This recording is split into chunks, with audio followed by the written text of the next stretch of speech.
What is up, you guys? Nick here, and in today's video, I want to talk about the fascinating and unique company Electrameccanica. This company is hailing out of my home country, Canada, specifically Vancouver, and is one of the hottest stocks as of late.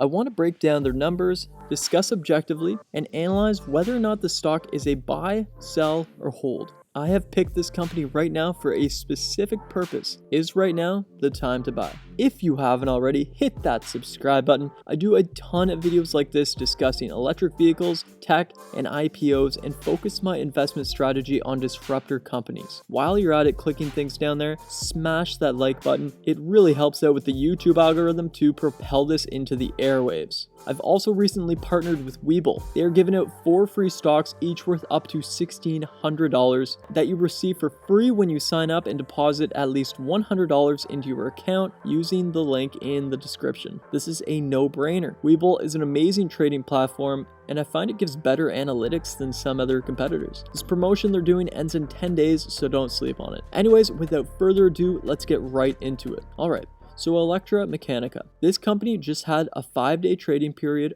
for the books. They are up over 90%. Yes, 90% in just 5 days. If you don't yet know about this company, you should. And they should definitely be on your radar. As I was saying before, they are a Canadian company whose flagship vehicle, the Solo, is one of the most unique and forward-thinking vehicles out there right now. They trade under the ticker symbol SOLO. This makes sense as their flagship vehicle is only for one person, Solo. A sort of take on the smart car, however much nicer in my opinion if you're going to go small anyways. This vehicle is also completely electric and has very respectable specs. With this recent surge in virtually every single electric vehicle company on the market these past few months, Electrameccanica was just the latest to join this frenzy. I actually first covered this company on July 8th while they were sitting at only $4.15. There has been and will continue to be a fundamental change in the way people use vehicles. With the decentralization of workplaces, consumers don't need massive, luxurious commuter cars and can slowly transition to city driving and cost-efficient vehicles. This is especially clear and apparent in West Coast cities where Electrameccanica is currently trying to take some of the market share.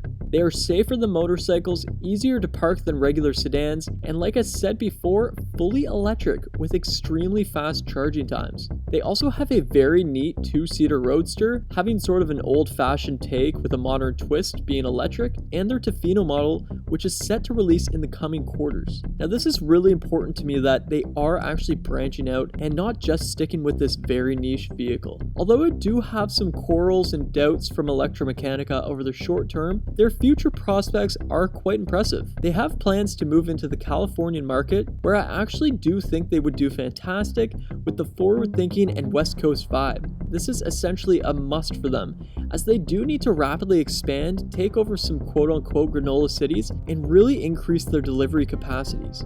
They are also marketing their vehicles to large corporations that they hope would buy bulk quantities of them. I do want to make it clear that they do have a staggering lack of revenue posted in the last few quarters. However, we do need to remember just how young of a company they are and the current economic circumstances impacting the world. Their market cap is just under $1 billion at $840 million. They have a fairly low beta of 1.67 and reported negative 0.38 EPS. Electrameccanica, being a small cap startup company, got horribly bashed by the current health situation. Just when it looked as though they were gaining some steam, their business operations were virtually shuttered, grinded to a halt. They had generated a quite impressive negative 4 cents EPS in Q1 2020, beating estimates by 8 cents. However, this dropped horribly to negative 21 cents in Q2. They really did basically just stop their operations altogether. Because of this, they only generated a measly $327K in Q3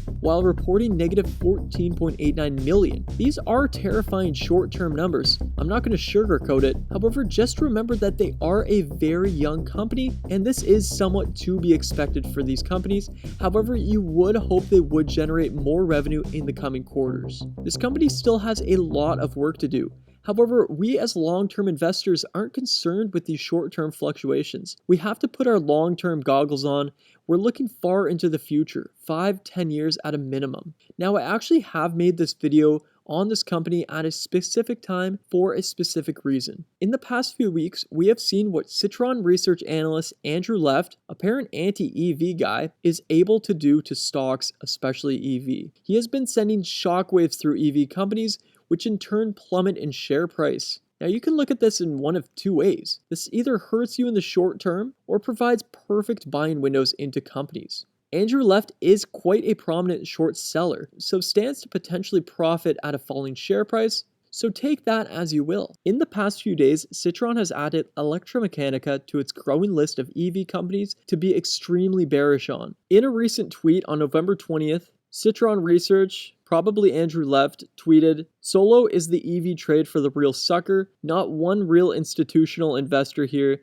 They had a going concern just a few weeks ago. OMG, over 1 billion market cap." I honestly do agree that Solo's market cap is currently far too high.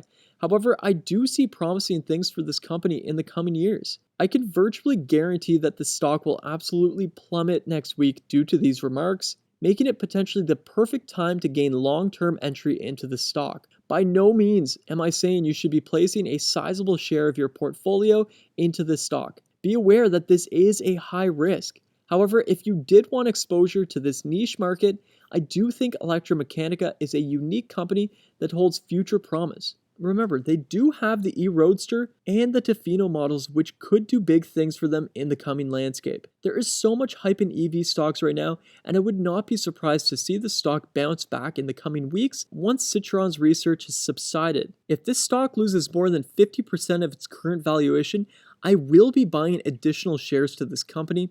I initially bought in at 2 and then again at 3 and 4.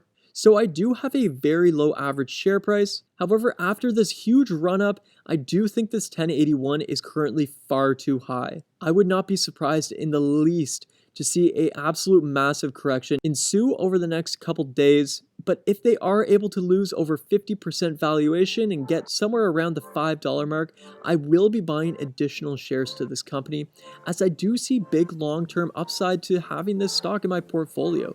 They do have two other very unique vehicles, and after some work, who knows? Maybe some high-tech company picks them up, which would absolutely shoot their share price through the roof. Like I've said before, guys, don't get too caught up in this short-term movement of share price, these short-term corrections and volatility. We have to think big here. This company is positioning themselves for the future landscape. They are essentially a disruptor company. I could see this being a very big thing in city centers, where essentially these cars are scattered across city centers, plugged in at charging stations, and you can essentially walk up to them and use them as a one-time trip type thing. This is already happening in terms of sedans across the United States and North America. However, I do think this model would work well better with a one-seater. Like I've said before, I do think this current valuation is far too high, and I would not be surprised in the least to see a substantial pullback coming in the coming days. So I am personally holding off on the shares as of right now. However, I will be buying shares around that $5 mark. I will be keeping a close eye on this company, so make sure you subscribe, hit the like button for the YouTube algorithm. I would really appreciate it. Anyways, I'll see you guys all in the next video. Cheers.